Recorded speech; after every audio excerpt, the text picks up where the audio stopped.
इसी बीच इस वक्त की बड़ी खबर कोटा से 12वीं के छात्र की चाकू मारकर नृशंस हत्या कर दी गई। दोस्तों ने पहले ताश खेली, फिर शराब पिलाकर छात्र को मौत के घाट उतार दिया। कोटा के महावीर नगर इलाके से 2 दिन से ये छात्र लापता था। 100 मीटर तक खून फैल गया। मौत से पहले छात्र ने संघर्ष किया। कोटा पुलिस को बंधा धर्मपुरा की खदान में शव मिला। 1 महीने पहले मोबाइल टूटने पर झगड़े की वजह से यह हत्या की गई। कोटा पुलिस ने 2 आरोपियों को नामजद भी किया है। दोनों आरोपियों के खिलाफ 10 मारपीट के केस भी दर्ज हैं। बड़ी खबर इस वक्त की कोटा से 12वीं के छात्र की चाकू से मारकर हत्या कर दी गई। कोटा पुलिस ने 2 आरोपियों को नामजद किया है और इन आरोपियों पर 10 मारपीट के केस भी दर्ज हैं। और विस्तार से इस खबर पर जानकारी लेंगे हमारे ब्यूरो चीफ प्रणय विजय कोटा से जुड़ रहे हैं हमारे साथ। प्रणय, ये बेहद ही दुखद खबर, मात्र 12वीं का छात्र, ऐसा क्या झगड़ा हो गया कि मौत के घाट उतार दिया दोस्तों ने?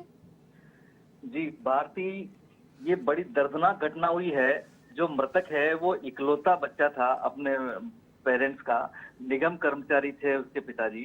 तो मोबाइल टूटने को लेकर 1 महीने पहले इनमें झगड़ा हुआ था।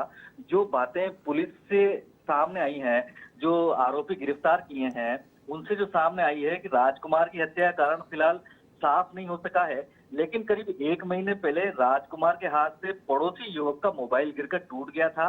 इसी बात पर दोनों में झगड़ा हो गया था।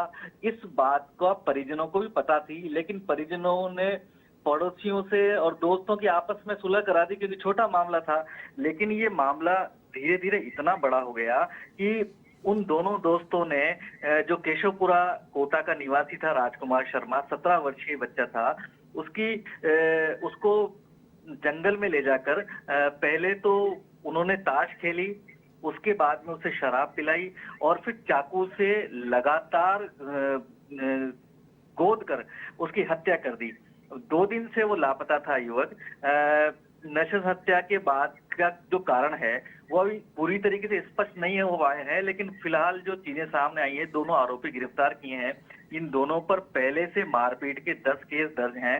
एक आरोपी राहुल है जो केशवपुरा निवासी है, और एक सोनू मीणा है जो बॉम्बे योजना का निवासी है। दोनों ने मिलकर राजकुमार की हत्या की है। दोनों उसे रविवार की रात को स्कूटी से वारदात स्थल पर ले गए।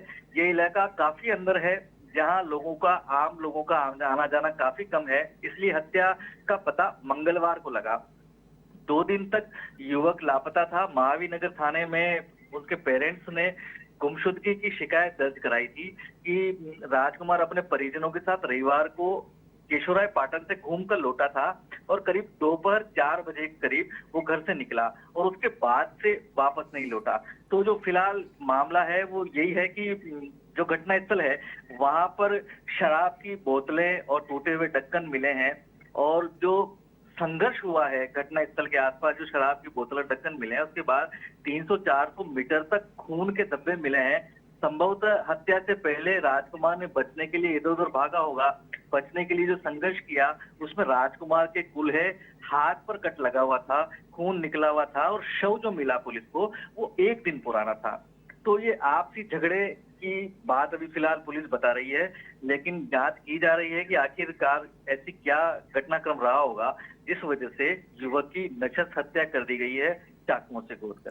जी प्रणय, भारती। शिक्षा नगरी के नाम से विख्यात है कोटा पूरे देश में, और वहां पर इस तरीके के अगर वारदात और किस्से सामने आएंगे तो बाकी बच्चों पर क्या असर पड़ेगा और बाकी परिजनों पर क्या असर पड़ेगा जिन्होंने अपने बच्चों को कोटा पढ़ने के लिए भेजा हुआ है? जो बच्चे भविष्य बनाने के मकसद से कोटा गए हैं, वो इस उम्र में, इस कम उम्र में शराब के नशे के आदी हो जाते हैं। जी भारती, लगातार ये मामले सामने आ रहे हैं। पिछले 10 महीने में चाकूबाजी के 115 मामले कोटा में सामने आए हैं। प्रदेश में सबसे ज्यादा चाकूबाजी की घटनाएं कोटा में हो रही हैं। आंकड़ों को नजर डालें तो साल 2019 में चाकूबाजी के 96 मामले सामने आए थे। साल 2020 में ये मामले 109 तक जा पहुंचे, और इस साल केवल 10 महीने हुए हैं जिसमें ये आंकड़ा 115 के पार पहुंच गया है। कोटा में 4 सेंटीमीटर से छोटे जो चाइनीज चाकू हैं, इनका चलन सबसे ज्यादा है। चाइनीज व छोटे चाकू के साथ गिरफ्तार होने के बाद पुलिस भी गंभीर धाराओं में मामला दर्ज नहीं कर पाती है। ये भी एक वजह है कि बदमाशों के हौसले बुलंद हो जाते हैं और चाकूबाजी की जो वारदातों का आंकड़ा है ये आसमान छूने लगा है। कोटा पुलिस ने जनवरी 2021 में पुष्कर पुलिस के साथ मिलकर पुष्कर से चाकू समेत अन्य हथियारों का एक जखीरा बरामद किया था, जिसमें 235 चाकू, 36 गुप्ती, 21 पंच, 153 खंजर, 22 फरसे, 3 स्टिक और 2 खुखरी बरामद की थी।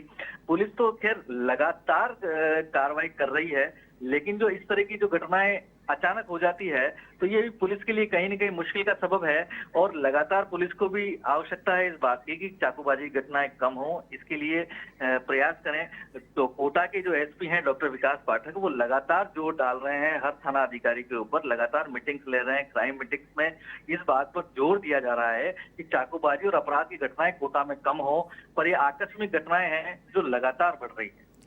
जी प्रणय विजय, तमाम जानकारी के लिए आपका बहुत बहुत धन्यवाद। तो ये थे ब्यूरो चीफ कोटा से प्रणय विजय हमारे साथ, जिन्होंने बताया कि किस तरीके से चाकूबाजी की घटनाएं आम होती जा रही है कोटा में। कार्रवाई लगातार की जा रही है, लेकिन कहीं ना कहीं हमें ये समझना होगा कि अगर इन आदतों को हमने नहीं रोका तो ये कार्रवाई लगातार इस तरीके से होती रहेगी और कोई अंतर नहीं पड़ता नजर आएगा।